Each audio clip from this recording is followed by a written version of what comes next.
তাদের লাইফ সুন্দরভাবে আগার সামনের দিকে এগিয়ে যেতে পারে তার জন্য যে সমস্ত ব্যবস্থা করা দরকার সম্পূর্ণ ব্যবস্থায় আমি করবো ইনশাআল্লাহ।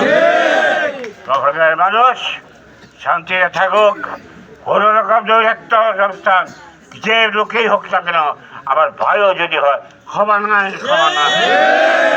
আমি এই ধরনের লোক, তাই আপনাদেরকে আমার আকুল আবেদন রইল আগামী 12 তারিখ নিজ নিজ দায়িত্বে আপনারা আপনাদের পরিবারদেরকে নিয়ে বিদেশের ভোটে এসে আমাকে ভোট দিয়ে জয় দেখতে পারবেন, যে আশাবাদ আমি আপনাদের ব্যক্ত করছি।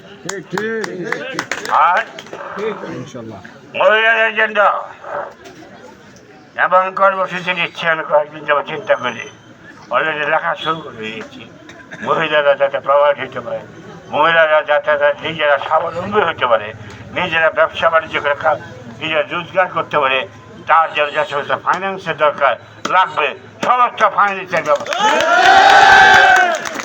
আপনার ইতিমধ্যেই কথা বলেছি, ইতিমধ্যেই জনগণের সাথে কথা বলেছি। তারা বলছে আপনি নির্বাচন হয়েছে প্রজেক্ট আমাদের দেবেন, ইনশাআল্লাহ আমরা সেটা করবো।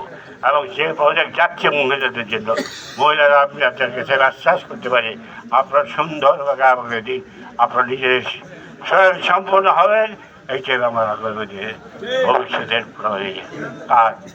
আর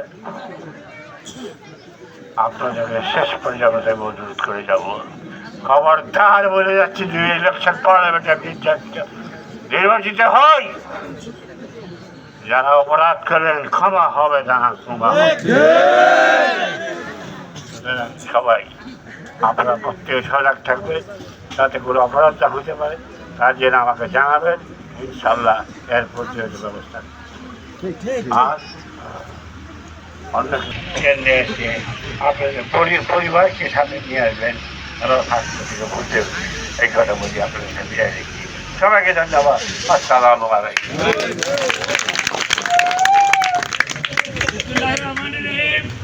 আপনারা দীর্ঘক্ষণ যাবৎ শীতের রাত্রে এখানে কষ্ট করতেছেন,